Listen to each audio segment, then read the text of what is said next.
Right now on the National Weather Desk, historic cold and wind chills are heading our way. Now is the time to plan. We're not going to be rescuing vehicles. We're going to be rescuing people out of vehicles. We'll help you get your car ready for the cold. Have blankets in your vehicle. Make sure your cell phone is charged. Make sure somebody knows your route of travel and your time of destination. As well as your pipes. Open the cabinets under kitchen and bathroom sinks to let the warm air in your house or apartment circulate. And to look at places where winter weather is already causing big problems. It's kind of like you're going over rocks, kind of. It's kind of what it felt like. Plus cleanup from yesterday's California earthquake. And we'll take you to the skies over one of Nebraska's longest rivers. From our nation's capital, this is the National Weather Desk. And good morning, everyone, and welcome to the National Weather Desk. I'm Angela Brown. The next few days will feature some of the most dangerous weather in years, if not decades. We're talking about sub-zero temperatures, record wind chills, blizzard conditions, and flash freezes. And it's all happening as millions of Americans plan to travel for Christmas.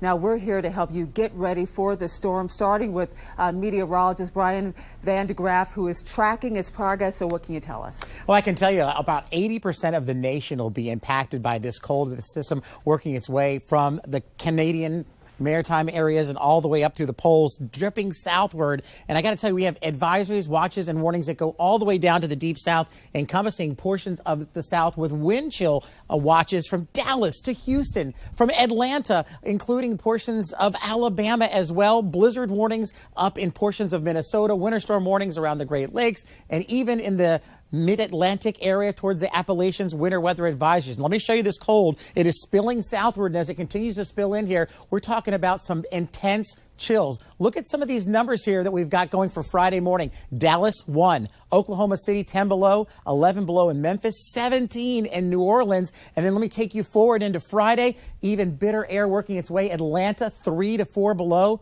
Even poor Miami. South Florida feels like 43 by Saturday morning. Hunker down. You got that right. We just saw some bone-chilling temperatures. We have some more examples for you this morning, starting with Green Bay, Wisconsin. Today's high, just 11 degrees. The low tonight, 2 degrees below zero. Not cold enough for you? Now let's head to south to Arnold's Park in northern Iowa. The high there, just 8 degrees. Tonight's low, 12 degrees below zero. And it will likely stay below zero until Saturday, when the high is forecast to be just 1 degree. And that's before wind chilled. And that's exactly why folks are being warned to take action right now before it's too late. Iowa State Patrol is urging drivers to stay off the roads. If you must travel, leave today or wait until that storm passes. If you get stuck, they offer this warning right here. We're not going to be rescuing vehicles. We're going to be rescuing people out of vehicles. Your vehicle, if in the event that you slide in the ditch, it's stranded for a day, 2, 3. It depends on when the tow services are able to get out there and tow your vehicle out of the ditch. Those who do get stuck will also have to deal with the wind, which could peak at over 50 miles an hour. Moving now to Washington State, where snow and sub-freezing temperatures will make driving very dangerous. Tammy Mutasa shows us driving conditions near Seattle. Snow and sub-zero temps creating icy and dicey conditions. The result? Crashed cars and abandoned ones too, with tow trucks working around the clock. Very cold and nervous. That is Becky's nervous laugh at the conditions drivers are facing. In King County, a car slammed into Bellevue police officers who were helping with the car crash. In Skagit County, we found abandoned cars over ice-covered roads. It's just rough right down here. It's very rough. I mean, it's just kind of like you're going over rocks, kind of. It's kind of what it felt like. Dozens of snowplows did the rounds to clean up the icy mess before more drivers hit the highways for the work commute. The dropping temperatures, reading 27, don't make it easier. And you know, road conditions were just as bad in Oregon. This is I-84 early yesterday morning. Watch the left side of your screen. A car, you can kind of see it there, loses control. You can see it there spinning. The car eventually crashes into the barrier before driving away. There were so many crashes involving trucks and cars on that stretch of road that 40 miles of the highway was closed in both directions for hours. Now, many of us will be driving this week, and ice and snow is forecast for portions of the country. It's important to know how to stay safe on the roads Let's head over to Taylor Leverett in Kearney, Nebraska. How cold can it get? Well, I left this glass cleaner in my car overnight, and as you can see, it's frozen rock solid. But that's not the only thing below zero temps can freeze, which is why experts say we should all be on alert for cold weather related injuries. Ice on the ground, temperatures in the teens, is a recipe no one wants at their dinner table this Christmas. This time of year, there's always that chance of ice. So if there's any moisture on the ground, whether it's fog or from precipitation, and these freezing temperatures are going to make slick conditions. And as more winter weather is expected to roll in, the Nebraska State Patrol with a message via their Twitter. Be prepared for dangerous conditions. Have blankets in your vehicle. Make sure your cell phone is charged. Make sure somebody knows your route of travel and your time of destination. Being in a car doesn't protect you much. The chilly temp outside quickly got to me in my hands. Rademacher says frostbite can happen this fast and cause an injury. From your car to your home, when those sub-zero freezing temperatures arrive, pipes in many homes will start to burst. But as Betty Cross reports from Austin, Texas, there are steps you can take right now to try and prevent that from happening to you. Austin won't look like this over Christmas weekend. But even though no one expects a repeat of the February 2021 storm, temperatures will be cold enough to knock out power and freeze pipes. Be most prepared for water even more than for blackouts. Professor Daniel Cohan is an energy expert. He says the focus this week should be on the potential for pipes to freeze and burst. That's likely to be the biggest area of risk from this level of temperatures, rather than any big widespread power blackouts this time. To keep pipes from freezing, open the cabinets under kitchen and bathroom sinks to let the warm air in your house or apartment circulate. That should be enough. But to be extra cautious, let your faucets drip. You can do a really slow drip. You don't even need to have it be at a trickle. Outside, remove all hoses from faucets. Then put a styrofoam cover over them, or you can wrap them with rags or towels. If you're going to let an outside faucet drip, here's what Austin Water says you need to do. You can have it drip from the faucet that's furthest away from your meter, and just a really slow drip can help keep that from freezing. Now to Northern California, where power has been restored to all but 15% in Humboldt County. That's where a 6.4 magnitude earthquake struck early yesterday morning. Many buildings suffered significant damage, including the Lloyd Building in downtown Eureka. You can see the cracks along the facade of the building. That's outside. Now you're looking inside. Windows on many buildings were shattered. You can see a chunk of the roof. It looks like they're gone. Debris all over the floor inside of many homes and stores. Dishes, books, food, and more all shaken to the ground. Many homes suffered simply so much damage. They have been declared unsafe. Woke me up violently, jumped out of bed, and just heard this roaring. My phone started going off saying there was an earthquake, and stuff was flying off the shelves. Sadly, 2 people died of medical emergencies during and after the quake. At least 11 people were also injured. California Governor Gavin Newsom declared a state of emergency in that county.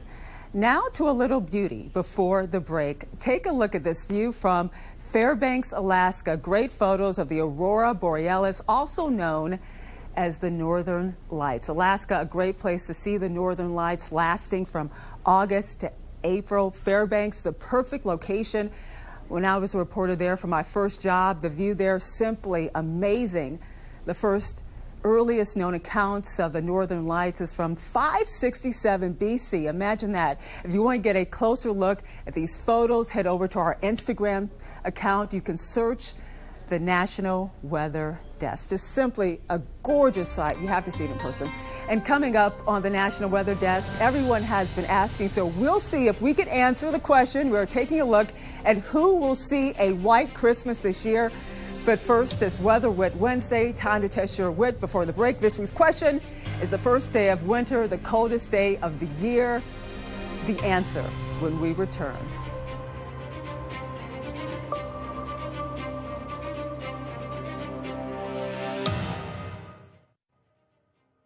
Hi, everyone. I'm meteorologist Charlie Lopresti with a look at the Northeast. We have a big storm on the way in the Northeast on Friday. Before that, a nice day today and a decent day on Thursday. Notice the lack of clouds this afternoon. That's 2 o'clock in the afternoon. We should be in the 30s with lighter winds. Here come those clouds moving back into the picture on Thursday. This next storm system arrives late Thursday night and extending into Friday.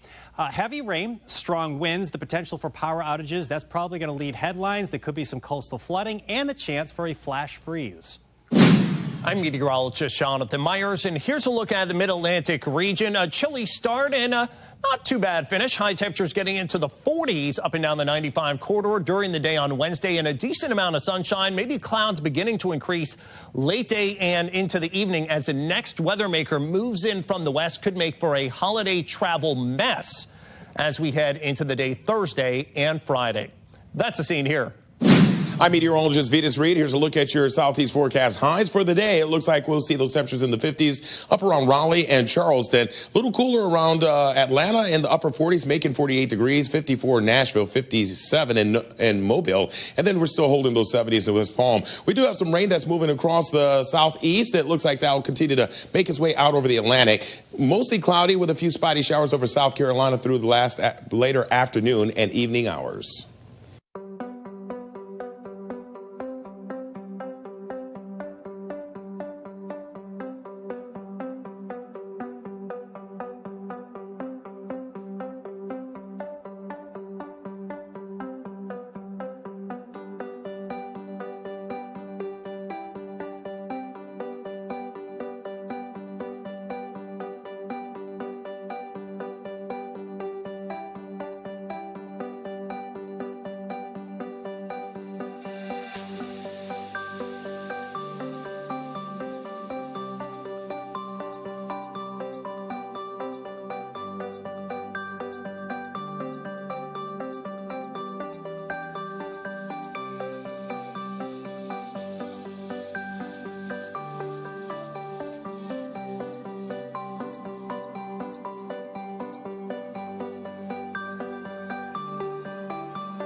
Well, let's see how your weather wit is doing this morning. Before the break, I asked this question right here on your screen. Is the first day of winter the coldest day of the year? Here's meteorologist Emily Gracie with the answer. Today is the winter solstice, the shortest day of the year, but not typically the coldest day of the year. This is why in the northern hemisphere, we continue to lose more heat each day than we gain. So even as those days start to get longer, we're still going to cool for the next few weeks with that coldest day not typically coming until sometime in mid-January for most of the U.S. So bundle up, stay warm, and enjoy the solstice. And in honor of today, December 21st, the winter solstice, we're digging up a story about a 4,000-year-old tomb recently excavated that has meaning today. Emily Gracie recently spoke to an archaeologist about the discovery of this tomb that lines up perfectly with the sun on this day. Yeah, near Elephantine, there was a tomb finally excavated. I think it was discovered already in the late 19th century, but now it was excavated. But the colleagues from university in Spain did some interesting simulations regarding the architecture, and in particular the architecture related to the sun. And it turned out that you can pretty well observe how the sun is moving through the year from the tomb. And in particular, in the time for winter solstice, the sunset on the day of winter solstice will bathe the whole tomb in light. This tells us that they have known about the sun and cycles for a very long time, correct? Actually, the solstice is something we can even witness in relation to architecture in even earlier periods. So if you look at Stonehenge or Avebury, there's a similar phenomenon. So people were aware of this connection quite early on. Any other interesting facts about this particular tomb? The interesting part here is that this ties very well in what we understand from Egyptian mythology, because this is the shortest day of the year. So we could also argue this is where it all starts over again. So from from there on, the days become longer, the sun gets more powerful. And this is actually something we see reflected in Egyptian mythology. The struggle between sun and darkness is something which is very essential in the Egyptian religion and mythology. And so, of course, this is a very, very fitting narrative for a burial, with the sun coming back to life, with resurrection. The original paper states that probably it was intended to have a statue of one of the buried people there, placed right there, that it is being bathed in sunlight. So this, of course, underlines this whole effect. Jens also talked to Emily about how researchers actually made this discovery. You can learn about that and so much more by checking out the longer version of this interview. Just go to YouTube, search the National Weather Desk, and remember to hit the subscribe button. As we said earlier in the show, many of you at home are bracing for a brutal cold and snow, but there is an upside. Ice and snow can make for some pretty cool formations like icicles. And what about ice spikes? Let's head over to meteorologist Christina Ernie in Providence, Rhode Island to find out. Have you ever seen ice spikes? And they're not what you wear on your shoes in the wintertime. They look a little something like this, and it's when water freezes unevenly outside. What happens is the water starts to freeze first along the edges of the body of the water, and then when the water freezes, it expands, which pushes any still frozen water up to the surface near the middle. As the sides freeze up solid, any unfrozen water is forced upwards, expanding upwards in a tower or a spike until that too freezes up. It doesn't happen when it's too cold outside, otherwise it would freeze uniformly pretty quickly. This is what I had in my backyard. That's interesting. Ice spikes seem, pretty cool, but everyone can agree that one of the most beautiful winter scenes is a white Christmas. So with storms moving across the country, we wanted to take a look at the chances of a white Christmas, maybe even where you live. To do that, we head to meteorologist Andrew Buckmichael in Columbus, Ohio. Well, it is a frosty morning here on the banks of Broadcast Lake in Columbus, Ohio. Question that everyone's been asking, will we see a white Christmas this year? Not just here in central Ohio, but across the entire country. So let's break it down for you. All right, so take a look at the map here where you're seeing the white, almost 100% chance of a white Christmas. The farther south you live, those harder to see blue areas, not a white Christmas nearly as much, so lower odds normally. All right, so there's been a big story this week. There is a winter storm system that's going to blast its way through. Let's time it out from now through Christmas. So this is a look at Futurecast from Wednesday morning through Christmas morning. Notice that snow sweeping across the country, giving a nice swath of snow, then back up towards the Great Lakes and eventually New England by Christmas morning, Sunday at 8 a.m. So the big question, will we see a white Christmas? Let's break it down for the entire country here. All right, so here you go. Pink, absolutely. You're going to have a white Christmas. The dark blue, the royal blue, probably, but the light blue, you're going to be on the edge. It all comes down to the track of the snow. So make sure to stay tuned to your local forecast, but a decent amount of the country will see a white Christmas this year, typically where we often see it. They're not going to get it down in Miami. Sorry. Great information there. The winter weather that is taking over the country has all the usual effects that you would expect. There will be freezing rain, there will be snow, high winds, freezing temperatures, and icy roads. But in Florida, there's something you may not expect. Let's head to meteorologist Natalie Walters in Dayton, Ohio. Falling iguanas are likely this weekend in Florida. Iguanas are cold-blooded, so when the temperature drops below 40 degrees, they start to slow down or their bodies become immobile, and if they're in the trees, they're just going to end up falling to the ground. So as Arctic air takes over this weekend in Florida, you'll want to be aware of those falling iguanas. All right, brutal winter weather like forecast for this week can pose a problem for seniors who cannot leave their home. One community in Ohio is responding by preparing winter boxes that can help people get by through emergency power outages, freezing temperatures, and really so much more. Let's head to Gianna Dappera for more.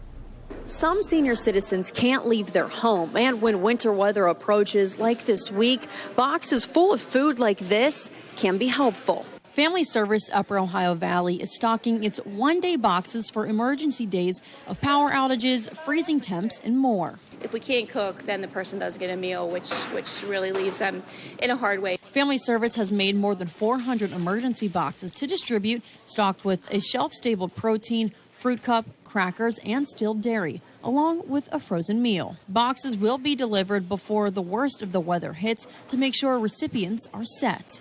But these boxes and Meals on Wheels don't all come from grants. Donations are vital to its operations. And single-serve beverages are items that are never stocked enough. Everybody knows the expense of beverages has gone up, so that's usually one of those key factors that our grains don't cover. Water, Powerade, vitamin waters, juices, all important hydration and nutrients for senior citizens. Now let's take to the skies over snowy Platte River in Nebraska.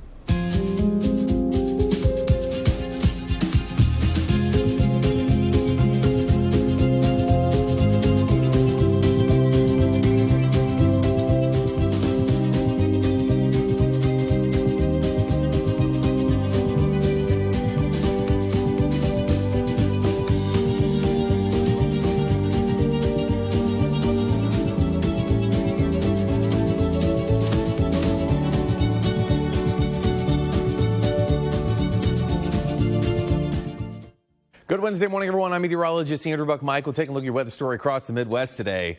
Got that Arctic blast starting to move its way in. We got snow showers, especially across Iowa and Minnesota for the day today. Shifts its way to the south heading into tomorrow, but some rain sneaking up into Ohio and eastern Kentucky tomorrow before that eventually changes to snow as we continue into your Friday. But very cold air in place for us for traveling as we head towards Christmas. And a good Wednesday morning to you. I'm meteorologist Chris Suchan. Look at our forecast here for the day. We'll start off with some patchy cloudiness and chilly temperatures. The afternoon, 40s, 50s to right around about 60 degrees. This is the day before the Arctic blast. There's Thursday and that powerful cold front heading south. Look at the temperature fall behind it. Single digits into teens. Feels colder with the wind.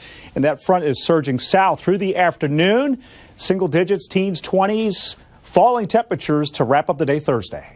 Good morning. I'm meteorologist Rebecca Stevenson. Here's what's happening across the West. We've got some Arctic air that is blasting down through the Pacific Northwest and the Intermountain West. Single-digit temperatures as that Arctic air drops in. Temperatures will be plummeting as this front slowly moves southward. They're going to plummet 20 to 35 degrees as that Arctic air moves down to the south across Utah and into Colorado. More mountain snow on the way. That's the scene from here.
Weather Window, presented by the National Weather Desk. Holiday colors in El Paso. The city won't escape this week's chill. Lows will dip into the 20s before warming up a little into the weekend. Meanwhile, temperatures in Harrisburg, Pennsylvania taking a dramatic plunge Friday night and into the weekend.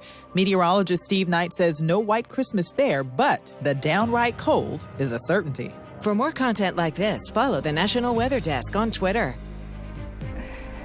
It's now time to showcase some of the awesome content we see from our viewers across the country. Let's start out west. In this view of Mount Hood, more snow is expected as this week's winter blast overtakes a huge part of the country. Now to the Midwest. In this snapshot of Lake Winnebago in Wisconsin, temperatures are already frigid there. Snow forecast through Friday with blowing snow on the menu as well. We'll end with this calming view of Myrtle Beach. As a large part of the country grapples with snow tomorrow, they'll be dealing right here with showers. We'd love to share your weather content on air. You can find us on all of your favorite social media platforms right here on your screen, including Facebook, Twitter, Instagram, TikTok, YouTube. Just search at NatWX Desk or the National Weather Desk. We'll be right back.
Before we go, a quick look at the forecast lows for some mountain cities tonight. Compare those with the all-time records, and you can see why this storm is so epic and historic.